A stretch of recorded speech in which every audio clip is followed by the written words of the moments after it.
जय हिंद। आप तमाम भारतीयों को, तमाम समाज सेवियों को पंडित मनमोहन झा गामा ऑल इंडिया मजलिस इत्तेहादुल मुस्लिमीन की तरफ से सुप्रभात। आपका दिन बेहतर गुजरे, हर साथियों का, हर भारतीयों का समय बेहतर गुजरे, इस कामना के साथ मैं आज आपसे बात करना चाहता हूं हृदय विदारक घटनाओं को लेकर।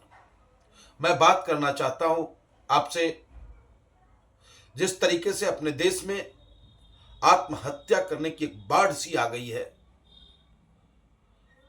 ये काफी चिंतन करने का विषय है। आखिर ऐसा हो क्यों रहा है, और हो रहा है तो उसे रोका किस प्रकार से जाए। कहते हैं ना कि घबरा कर कहते हैं कि मर जाए, घबरा कर कहते हैं कि मर जाए, और मरकर भी चैन ना आए तो किधर जाए मेरे यार। तो ये बहुत ही हृदय विदारक घटनाएं हैं। क्या आत्महत्या करने वाला व्यक्ति आत्महत्या करते वक्त ये सोच पाता है कि जिस घटना को आप अंजाम देने जा रहे हो, आपके पीछे आपकी मां है। जब उस मां के जिगर के टुकड़े को वो फंदे पे लटका हुआ या कहीं से उनको सुसाइड का खबर मिलता होगा, तो उस मां पे क्या गुजरता होगा मेरे दोस्त, उस पिता पे क्या गुजरता होगा। कभी सोचा? आपने कभी सोचा कि आपका बड़ा भाई या छोटा भाई है, उस पे क्या गुजर रहा होगा, क्या गुजरेगा। आपकी बहन भी होगी, आपकी जिम्मेदारियां हैं, उन पे क्या गुजरेगा। आपकी पत्नी है, आपके बच्चे हैं, आपके शुभचिंतक हैं, आपके नाते रिश्तेदार हैं, आपके अच्छे अच्छे मित्र हैं। जब उनके कानों तक इस प्रकार की खबरें पहुंचती हैं दोस्त, आप खुद महसूस करो कितना भयावह वो खबर होता है। लेकिन बड़े अफसोस के साथ कहना पड़ रहा है कि आज हमारे देश की युवा पीढ़ी, खास करके युवा पीढ़ी,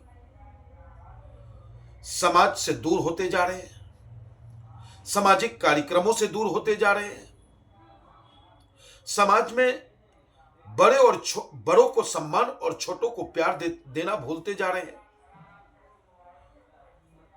अपनी परेशानियों को अपनों तक नहीं कह पाना, यह भी एक मुख्य वजह है। किसी भी प्रकार की दिक्कतें हो आपको, हर समस्या का समाधान है। आप उस भारत में जन्म लिए हो जिस भारत ने बंजर भूमि के सीना को चीर करके अनाज उपजाने का काम करता है। आप उस भारत में जन्म लिए हो जहां माझी पत्थर के सीना को चीर करके मार्ग बना देता है।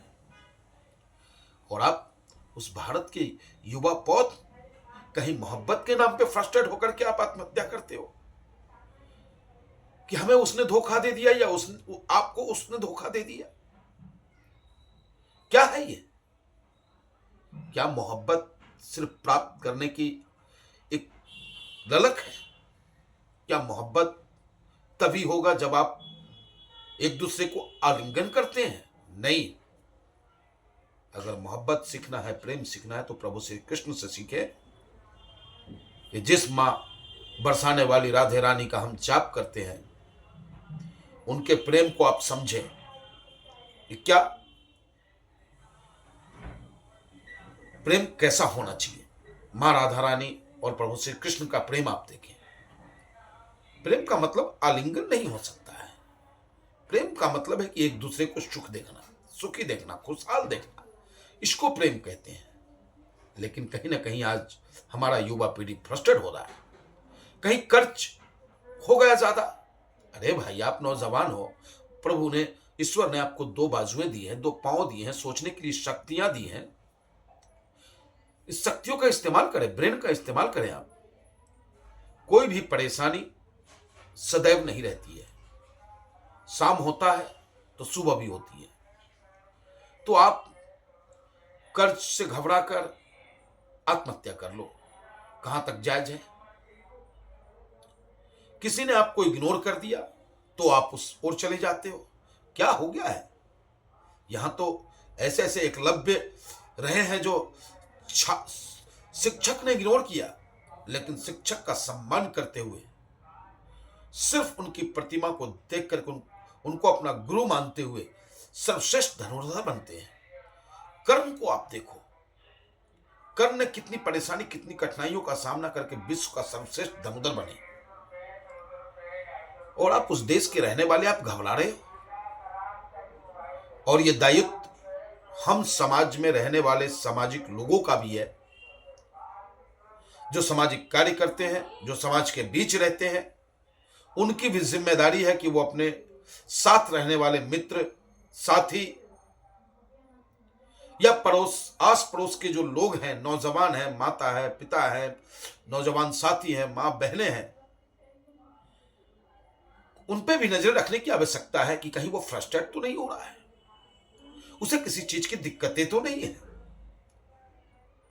और इस तरीके का अगर हम और आप अपने अपने स्तर से उनके समस्याओं के समाधान करने का प्रयास करेंगे तो निश्चित रूप से इस तरह की घटनाओं पर रोक लगेगा। कोई ऐसा हिंदुस्तान का जिला नहीं बचा है।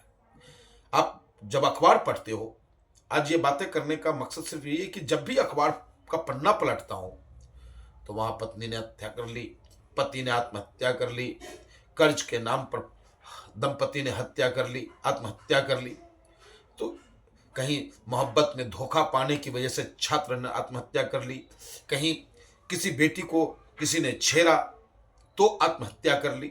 अरे बेटा, हर समस्या का समाधान है, आपको लड़ना होगा, आपको आपकी स्टेमिना मजबूत होनी चाहिए। कोई भी समस्या अस्थायी रूप से नहीं आती है, अस्थायी होती है। दिन ढलता है, फिर सूरज निकलता है। इस उम्मीद के साथ आप सभी से मेरा अनुरोध है कि इन घटनाओं पे त्वरित रोक लगे, और रोक तभी लगेगा जितने भी हमारे नौजवान साथी हैं वो मोटिवेट हो, अपने बुजुर्गों के नजदीक जाएं, अपने माता पिता से अपनी सारी परेशानियों को कहें। पिता तो वो छत है आपका कि खुद तो बिक सकता है लेकिन आपको नहीं बिकने देगा। मां वो आंचल है कि आपके हर दर्द को वो खुद हरण करने की शक्ति रखता है। भाई वो बाजू है कि आपकी हर समस्याओं में, हर संघर्ष में आपके साथ, आपके आगे चल करके अपने बाजुओं से आपकी समस्याओं को टालने का वो प्रयास करेगा। मित्र आज वो है जैसे कर्ण को पता था कि मेरा मित्र गलत है, हमें मृत्यु मिलेगी, क्योंकि वो एक तरफ धर्म और एक तरफ अधर्म की लड़ाई थी। उसके बावजूद कर्ण ने दुर्योधन का साथ देना स्वीकारा। तो ऐसे मित्र हैं मेरे यार, घबरा के कहते हैं कि मर जाएं, और मर के भी चैन ना आए तो किधर जाए। तो मैं उन तमाम हिंदुस्तानियों से कहना चाहता हूं, नौजवानों से कहना चाहता हूं जो अपने आप को फ्रस्ट्रेट महसूस करते हैं, वो अपने वीर योद्धाओं के इतिहास को जरूर पढ़ें। निश्चित रूप से आपको सुगम मार्ग मिलेगा और आप अपने माता पिता, अपने परिवार के साथ रहकर खुशहाल जीवन व्यतीत करेंगे। जय हिंद, हिंदुस्तान जिंदाबाद, बैरिस्टर असदुद्दीन ओवैसी साहब जिंदाबाद, भारत जिंदाबाद, भारत के नौजवान जिंदाबाद, भारत के तमाम माता पिता जिंदाबाद, तमाम मां बहनें जिंदाबाद।